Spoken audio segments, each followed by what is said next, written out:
कालू जी, मैंने अपना भोजन खा लिया है, तुम भी खा लो। मेरे हिस्से का भोजन रख दो, मैं सुबह नाश्ता करने के बाद दाना लेने जाऊंगा। कालू कौवा अपनी पत्नी गोरी कौवी से ऐसे कहता है और फिर वो दोनों पति पत्नी सो जाते हैं। सुबह हो जाती है, गोरी कौवी कालू से पहले उठ जाती है। मैं ये कालू जी के हिस्से का भोजन भी खा लेती हूँ, कालू तो जंगल से ढूंढकर दाना खा ही लेगा। ऐसे सोचते हुए गोरी कौवी अपने पति के हिस्से का भोजन भी खा लेती है। कालू कौवा भी उठ जाता है। मेरा भोजन कहाँ है गोरी? कालू जी, मुझे भूख बहुत लगी हुई थी, मैंने वो भोजन खा लिया है। खा लिया है? मुझे भूख बहुत थी। तेरा पेट तो कोई पुराना कुआं है जो भरता ही नहीं है। अपना भी खा लेती हो और मेरे हिस्से का भोजन भी खा लेती हो। वाह जी वाह, शक्ल देखी है अपनी बुड्ढे। सभी के पति अपनी पत्नियों के लिए भोजन लेकर आते हैं, तुम तो मुझे खाता हुआ देख ही नहीं सकते। मैं बुढ़ा हूँ तो तू भी जवान नहीं है, तेरे पंख भी सफेद होने लगे हैं। ऐसा कहते हुए कालू कौवा घर से निकल जाता है।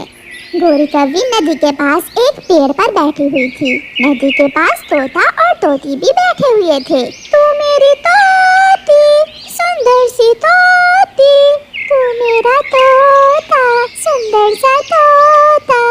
अरे अली, लो ये अमरूद तुम खा लो। नहीं नहीं पति जी, मेरा पेट भर गया है। गोरी कौवी तोते और तोती को प्यार से बातें करता हुआ देखकर जल जाती है।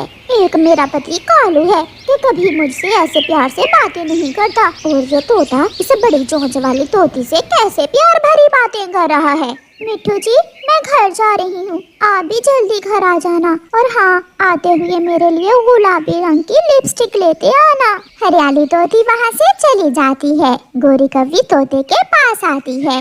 मिट्ठू, मेरे प्यारे भाई, तू इतना सुंदर है, और तेरी ये पत्नी, इसकी चोंच देखी है कितनी बुरी है। तू जवान और वो बुढ़ी तोती है। गोरी, जो भी है तो वो मेरी पत्नी ना। चंबेली तोती मेरी सहेली है, उसके पंख लाल रंग के हैं। अगर तुम कहो तो मैं तुम्हारी बात करवा सकती हूँ उस तोती से। ऐसा कहते हुए गोरी कौवी वहाँ से चली जाती है और तोता सोचों में गुम हो जाता है। मिट्ठू जी, मेरी लिपस्टिक लाए हो क्या? तुम्हारे खर्चे मैं नहीं पूरे कर सकता, अपनी माँ से कहो वो लाए तुम्हारे लिए गुलाबी लिपस्टिक। वैसे भी तुम्हारी चोंच जितनी बड़ी है, लिपस्टिक लगाकर भी चुड़ैल ही लगती हो तुम। मिट्ठू जी, ये तुम कैसी बातें कर रहे हो? हरियाली, मैं अब और तुम्हारे साथ नहीं रह सकता, जाओ तुम अपनी माँ के पास चली जाओ। अगर मैं चली गई तो कोई दूसरी तोती तुम्हारी बात नहीं पूछेगी। जाओ जाओ, तुम मेरी जान छोड़ दो। हरियाली गुस्से में अपनी माँ के घर चली जाती है। मिट्ठू एक अच्छा तोता था, मगर था तो एक मर्द तोता। वो गोरी कौवी की बातों में आ जाता है और चंबेली तोती के ख्वाब देखने लगता है। हरियाली तोती को रास्ते में गोरी कौवी मिलती है। हरियाली, कहाँ जा रही हो? मिट्ठू ने मुझे घर से निकाल दिया है। हरियाली, आजकल मिट्ठू किसी चंबेली तोती के पीछे लगा हुआ है। कल मैंने उसे उस लाल रंग की तोती से बातें करते हुए भी देखा था। मैं भी अब अपनी माँ के घर में ही रहूंगी, जब तक मिट्ठू की अकल ठिकाने नहीं आ जाती मैं वापस नहीं आऊंगी। हरियाली चली जाती है।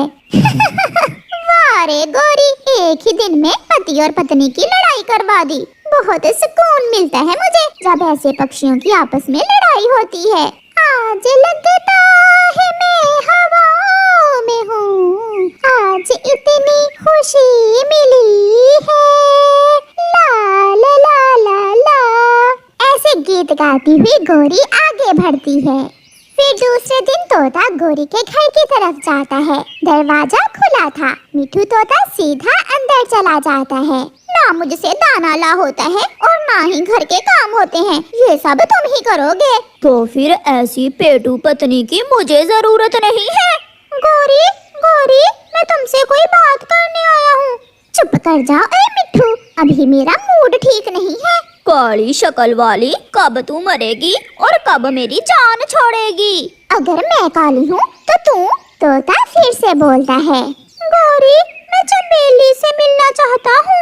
कौन? तेरी माँ चंबेली? चल भाग यहाँ से। मैंने एक बार कहा ना कि मेरा मूड ठीक नहीं है।